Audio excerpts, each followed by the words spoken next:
যাদের আছে ঘুরঘুর চলে যান সোনারপুর। হ্যাঁ, এই কথাটা দিয়ে আজকের এই ভিডিওটা শুরু করলাম। যদিও কথাটা একটু শুনতে খারাপ লাগলো, তার জন্য ক্ষমা চেয়ে নিচ্ছি। কিন্তু আজকের এই ভিডিওর সঙ্গে কিন্তু এই কথাটার খুব মিল আছে, তাই জন্যই এই কথাটা বললাম। আর আপনারা থাম্বনেল দেখেই বুঝতে পেরেছেন আজকের ভিডিওটা হলো এই মোটরটা কিন্তু আপনারা ভুল করেও নেবেন না এবং নিয়ে নিজের বিপদ ডেকে আনবেন না। তো কেন আপনারা এই মোটরটা নেবেন না বা নিলে কি কি বিপদে পড়তে পারেন, সেটার জন্যই কিন্তু আজকের এই ভিডিওটা করা। হ্যাঁ, তো প্রথমে বলে রাখি, এই মোটরটা কিন্তু আমাদের নয়, আমাদের কাছে একজন নিয়ে এসছে এই রিংটা গেঁথে টাল ভাঙার জন্য। হ্যাঁ, তা উনি বললো, আমরা জিজ্ঞেস করলাম যে আপনি কোথা থেকে নিয়ে এসছেন। বললো সোনারপুর থেকে। আর বললো দাদা আমার ছেলে নিয়ে এসছে এটা, আমি জানি না। এটা কিন্তু মিথ্যা কথা বললো। কেন বলছি সেটাও আপনাদের বলে দিচ্ছি। উনি কিন্তু আমাদের আগে ফোন করেছিল, এমনকি আমাদের সঙ্গে এসে, আমাদের কাছে এসে উনি আমাদের সঙ্গে কথাও বলেছিল। উনি কাছেই থাকে, টালিগঞ্জে থাকে। হ্যাঁ, মিনিট 10-15 লাগবে এখান থেকে, মিনিট 10 মতো দূরে থাকে, টালিগঞ্জে কাছেই। তা উনি এসে আমাদের সঙ্গে কথা বলেছিল। যেহেতু উনি আমাদের সঙ্গে এসে কথা বলেছিল এবং আমাদের কাছে নেয়নি, সেই জন্য একটু কথাটা একটু ঘুরিয়ে কাটাবার জন্য বললো আমার ছেলে এনেছে, আমি আনিনি। আর তখনই কিন্তু উনি বলেছিল, কথা বলার সময় উনি বলেছিল দাদা আপনি একটু বেশি বলছেন, সোনারপুরে তো কমে পাওয়া যাচ্ছে। তা আমাদের মনে হয় সেই জন্যই উনি সোনারপুরে চলে গেছে। সোনারপুর থেকে মালটা নিয়ে চলে এসছে এবং ফিটিংস করার সময়, ফিটিংসও হয়তো অন্য কেউ করতো বা কোনো মিস্ত্রির কাছে দিয়েছে, সে কিন্তু করতে পারেনি, টাল ভাঙতে পারেনি। কেন টাল ভাঙতে পারেনি, সে হয়তো কাজ করে বা জানে, তাও কিন্তু ভাঙতে পারেনি কেন, তার কারণটাও আপনাদের বলবো। তো চলুন প্রথমেই দেখে নিই এই হাফ মোটরটা। এই যে এই দেখুন হাফ মোটরটা আপনাদের দেখাচ্ছি। দেখুন এই হাফ মোটরটা কত দাম নিয়েছে, কি ভালো আছে সেটা আমরা সেদিকে যাচ্ছি না। প্রথমেই দেখুন আপনারা, এই যে ডান দিকে দেখতে পাচ্ছেন এই যে এতটা এক্সট্রা রয়েছে, এই যে এক্সট্রা রয়েছে দেখুন আপনাদের, যদি আমি একটা ওয়াশার ঢুকিয়ে দেখাই, এই দেখুন ওয়াশারটি কিন্তু আর যাচ্ছে না। অতএব ফি লাগানোর পরে কিন্তু এতটা জায়গা ফাঁক থাকছে। এই হব মোটর নিয়ে আপনারা যদি কোনো বাংলা সাইকেলে, যে কোনো 20 ইঞ্চি বলুন, 22 ইঞ্চি বলুন, লেডিস সাইকেল বলুন, যে কোনো বাংলা সাইকেলে যদি আপনারা লাগান, তাহলে কিন্তু আপনারা ভীষণ বিপদে পড়তে পারেন। হ্যাঁ, এটা কিন্তু অ্যাকচুয়ালি রেঞ্জার সাইকেলে যেটা সোজা হ্যান্ডেল হয়, কিন্তু তাও কিন্তু সব রেঞ্জার সাইকেলের জন্য নয়। দেখবেন কিছু রেঞ্জার সাইকেলে দেখবেন পিছনে গিয়ার লাগানো থাকে। গিয়ার মানে কি, এইখানে যে ফ্রিটা থাকে 4-5টা আলাদা আলাদা কাটা থাকে, 5খানা কাটা থাকে। হ্যাঁ, সেটাকে গিয়ার সাইকেল বলা হয়। তো একমাত্র এই হব মোটরটা হচ্ছে সেই সাইকেলের জন্য। হ্যাঁ, সেই সাইকেলের ছাড়া অন্য কোনো সাইকেলে কিন্তু এই মোটর লাগানো উচিত নয়। লাগালে আপনি বিপদে পড়বেন। এমনকি রেঞ্জারেও কিন্তু এটা লাগানো উচিত নয়। শুধু রেঞ্জার যদি হয়, যাদের শুধু একটা ফ্রি আছে অর্থাৎ গিয়ারটা নেই, তাদের জন্য। যাদের 4-5টা গিয়ার আছে তাদের অবশ্যই এটাই লাগবে, একমাত্র তাদের জন্য এই মোটরটা তৈরি করা। তো এই মোটরটা আপনি লাগালে কি করবেন প্রথমেই বলি। দেখুন সবার প্রথমে উনি যেখানে ফেসে গেছে, টাল ভাঙতে পারেনি। কেন টাল ভাঙতে পারেনি আমার মনে হচ্ছে, যদিও এটা আমি জানি না শিওর, হয়তো উনি কোনো সাইকেল দোকানের কাছে গেছিলো, সে হয়তো অন্যটা ফিটিংস করবে, টাল ভাঙতে পারে। কেন, যেহেতু রডটা লম্বা বেশি, সেহেতু বড় টাল ভাঙার মেশিন সবার কাছে থাকে না। হ্যাঁ, অর্থাৎ আমাদের যে মোটরগুলো থাকে সেই মোটরটাও যদি টাল ভাঙার মেশিন তার কাছে থাকে, সে কিন্তু ওই মেশিনে এইটা টাল ভাঙতে পারবে না। যেহেতু মোটরটা রডটা এক্সট্রা বাড়ানো আছে, বুঝতেই পারছেন, এতটুকু তো থাকেই। এই যে এইটা যেটা রয়েছে, এটা দেখতে পাচ্ছেন আপনারা, প্লেন রয়েছে, এখানে কোনো প্যাচ নেই, এইটা এক্সট্রা রয়েছে, অর্থাৎ এতটা বড় হয়ে গেছে। এমনি টাল ভাঙা মেশিনে এটা খুব অসুবিধা মানে হয় লাগানোর সময় বা টাল ভাঙার সময় লাগানোর জন্য। তো এটা আরও বেড়ে যাওয়ার জন্য সে কিন্তু এটা মনে হচ্ছে, আমাদের যদ্দূর মনে হচ্ছে অন্য জায়গায় সে কোথাও পায়নি, নইলে কিন্তু সে আমাদের কাছে আসতো না। যেহেতু আমাদের থেকে ফিরে গেছে বা আমাদের কাছে মাল নেয়নি, তাও সে কিন্তু বাধ্য হয়ে আমাদের কাছে এসছে। এসে আমাদের বলছে দাদা আপনি একটু করে দেবেন। আমরা বললাম নিশ্চয়ই করে দেবো, কেন করে দেবো না, আমরা তো ভিডিওতেও বলে থাকি আপনি অন্য জায়গা থেকে মাল আনলেও আমরা কিন্তু করে দেবো। তো আমরা কিন্তু তাকে এই ব্যাপারগুলো কিছু বলিনি। কেন বলিনি তার কারণ রয়েছে। আমরা যদি তাকে বলি এইসব ব্যাপারগুলো যেগুলো আপনাদের দেখাতে যাচ্ছি, আপনাদের কেন দেখাচ্ছি, যেহেতু আপনারা আমাদের কাস্টমার বা আপনাদের ইয়ে করার জন্য সতর্ক করা আমাদের কর্তব্য পড়ে হিসেবে মতো, যেহেতু আপনারা আমাদের চ্যানেল ভিডিওগুলো দেখেন। আর আপনারা সবসময় জানেন এডি ই মোটরস কিন্তু সবসময় আপনাদের কথা বা কাস্টমারদের কথা চিন্তা করে। হ্যাঁ, আমরা ব্যবসা করি ঠিকই, কিন্তু তাও আমরা কাস্টমার দিকে লক্ষ্য রাখি বা ইয়ে করি। এটাও দেখুন একটা, যে এই যে এটা দিয়ে দিল, যেখান থেকে দিল সেও তো কীভাবে দিল, অর্থাৎ সোনারপুর থেকে যে নিয়েছে, যার কাছ থেকে নিয়েছে, সে বা ইয়ে তো আমরা ওনাকে জিজ্ঞেস করেছিলাম যে আপনি বাংলা সাইকেল বলেছিলেন কি, বাংলা সাইকেলের জন্য নিয়েছেন, বলে হ্যাঁ এমনকি স্পোকও তো দিয়েছি সে। হ্যাঁ, তা সে তো জেনেই দিয়েছে, তো তারও তো এটা দেওয়া উচিত হয়নি। যাই হোক, তার কথা আমরা যাচ্ছি না। তো এই ভদ্রলোকের ব্যাপারটা হচ্ছে এই যে এটা প্রথম কথা, সে ও বললাম যে টাল ভাঙা যাবে না, সেই জন্য আমাদের কাছে এসছে বাধ্য হয়ে, মানে ওনার ইচ্ছা ছিল না কিন্তু বাধ্য হয়ে এসছে। যাক, আমরা করে দেবো এটা বলার জন্য আমরা কিন্তু ভিডিওটা করলাম যে আমরা দেখুন, আমরা কিন্তু বাইরে থেকে মাল আনলেও আমরা করে দিই।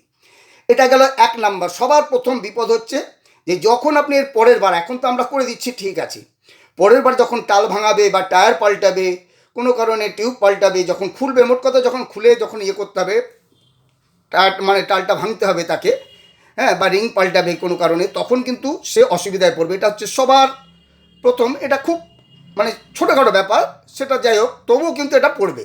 যেই বড় বিপদটা হবে সেটা আপনাদের এরপরে আমি বলতে যাচ্ছি। তো আপনারা দেখে নিলেন এই মোটরটা।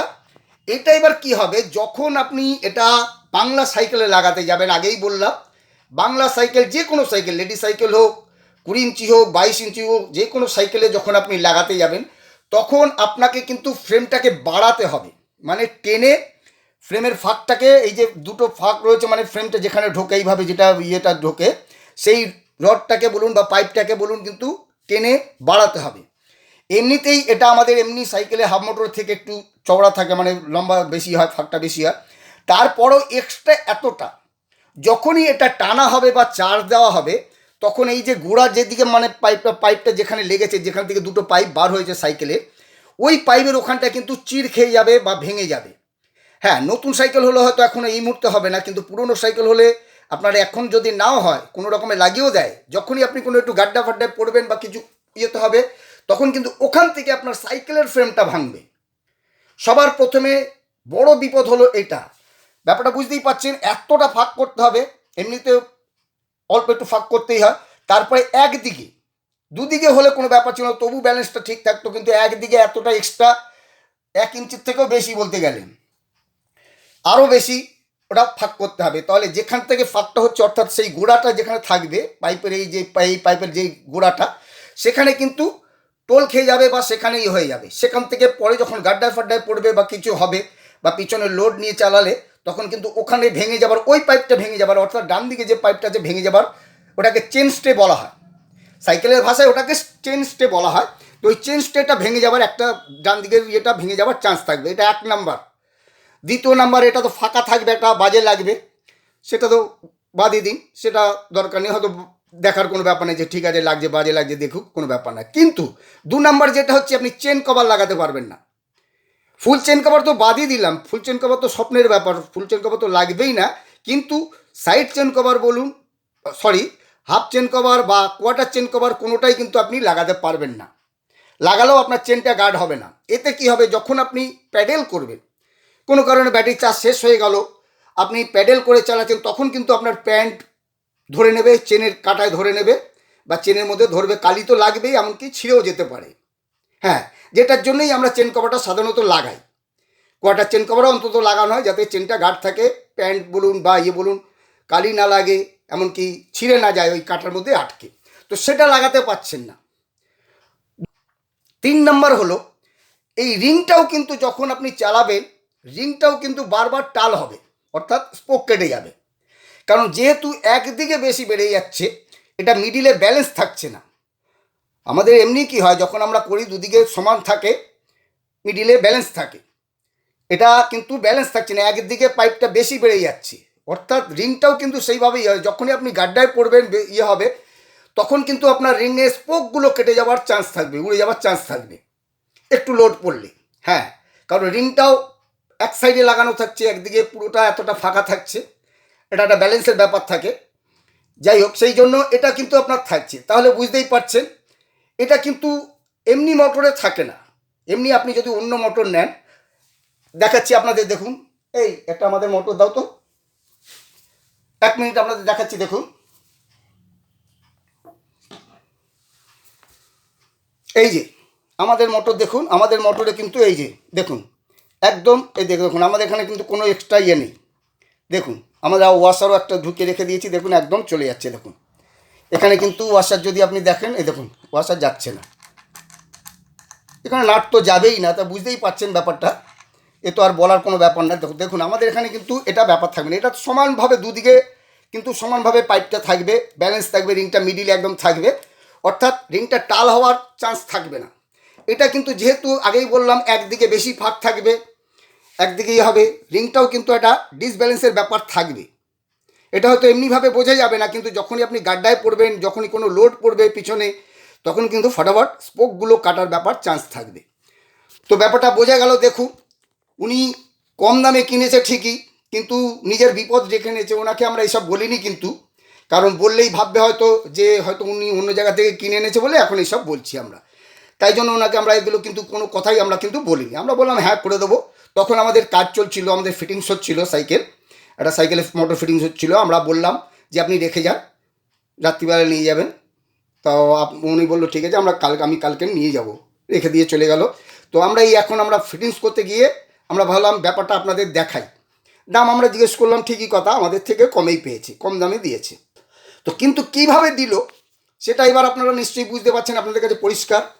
তো এই জন্যই আপনাদের দেখানো, আমরা ভাবলাম আপনাদের কাছে দেখাই। আপনারা দেখুন, আমরা বলে থাকি যে কেউ দিক, যে কেউ আপনাদের কম দিক, সে কিন্তু ঘর থেকে দেবে না। এই মোটরগুলো কম দেওয়ার কারণ আছে। কেন বলছি, এই মোটরগুলো বিশেষ করে ওই বললাম ওই সাইকেল ছাড়া লাগে না। আর এইগুলো যারা মিস্ত্রি আছে, যারা জানে, যারা সাইকেল দোকানেও যারা কাজ করে, অর্থাৎ মোটরের কাজ যারা করে, যারা মাল রাখে না কিন্তু যারা মোটরের কাজ জানে, তারাও কিন্তু এই মাল কোনো সময় নেবে না। তাই জন্য কী হয়, যেহেতু এই মালটা বিক্রি হয় না, এই মালটা খুব কমে, দেখবেন গিয়ার সাইকেল কটা আছে আর কজন গিয়ার সাইকেলে লাগাবে। সেই জন্য কি হয়, এই মোটরটা অনেক কম দামে যারা নিয়েছে বা যাদের কাছে আছে তারা কিন্তু ছেড়ে দেয়। তাহলে ব্যাপারটা বুঝতেই পারছে যে আপনারই কিন্তু আপনার পকেট থেকেই গেল, অর্থাৎ এই যে আপনি পরে কিন্তু এর আপনাকে মাসুল দিতে হবে। তো বন্ধুরা, আশা করি আপনারা ভিডিওটা দেখে বুঝতে পেরেছেন আমরা যেই ভিডিওগুলো বলি বা যে কথাগুলো বলি, আমরা কিন্তু কোনো বানিয়ে বলি না, কোনো মিথ্যে কথা বলি না, ঠিক আছে? তো সেই জন্য আপনাদের বললাম। তো এবার আমাদের ঠিকানা বলে দিই। আমাদের ঠিকানা হচ্ছে টালিগঞ্জ হরিদেবপুর থানার কাছে, না হরিদেবপুর নয়, কিন্তু হরিদেবপুর পুলিশ স্টেশনের কাছে, হ্যাঁ, অর্থাৎ থানার কাছে। আপনারা হাওড়া থেকে ডাইরেক্ট চলে আসতে পারেন একটা বাসেই, যে কোনো জায়গা থেকে আসতে পারেন। ট্রেনে করে এলে আপনারা টালিগঞ্জ স্টেশনে নামবেন, নেবে আপনারা ওখান থেকেই স্টেশনের সামনেই বাস রোড রয়েছে, মেন রোড রয়েছে, ওখান থেকে আপনারা বাসে করে একদম হরিদেবপুর থানা।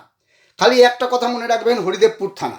আরেকটা কথা আপনাদের বলে দিই, আমাদের দুই একজন ফোন করে বলছে, কোনো প্রতারক আর কি, সে বলছে আমাদের নাকি চাঁদনি চকে দোকান আছে। না, আপনাদের আবার বলে দিচ্ছি, আগের ভিডিওতেও আমরা বলেছি, সে চিটিংবাজ হতে পারে, ধাপ্পাবাজ হতে পারে, আমাদের কিন্তু চাঁদনি চকে কোনো দোকান নেই। পরিষ্কারভাবে আপনাদের বলে দিচ্ছি, আমাদের কিন্তু চাঁদনি চকে কোনো দোকান নেই। আরেকটাও কথা, আপনারা কিন্তু ভুলেও চাঁদনি চক থেকে নেবেন না, যে কোনো জায়গা থেকে, অন্য জায়গা থেকে নিন, ঠিক আছে? কারণ হিসেব মতো কলকাতার চাঁদনি চককে চোরা বাজার বলা হয়, আর ওখানে গেলে আপনার কি অবস্থা হবে সেটা আপনি বুঝতে পারছেন না। যাই হোক, তো আপনাদের সাবধান করলাম, কারণ আপনারা যারা আমাদের ভিডিও দেখছে, আমাদের একটা কর্তব্য পড়ে বা আমরা সবসময় চাই আপনাদের সব কিছু ভেতরের ব্যাপারটা জানানো। আপনি অন্য জায়গা থেকে নিন, আমাদের কাছে নিতে হবে এমন কোনো ব্যাপার নেই, কিন্তু দেখে শুনে নেবেন বা বুঝে নেবেন। তো বন্ধুরা, আমাদের ঠিকানা বলে দিলাম। এরপরও যদি আপনাদের কোনো কোয়ারি থাকে, কিছু জানার থাকলে অবশ্যই আপনারা স্ক্রিনে দেওয়া ফোন নাম্বারে ফোন করে জেনে নিতে পারেন। তো ভিডিওটা আজ এখানেই শেষ করছি, আবার দেখা হচ্ছে পরে আরেকটি ভিডিওতে।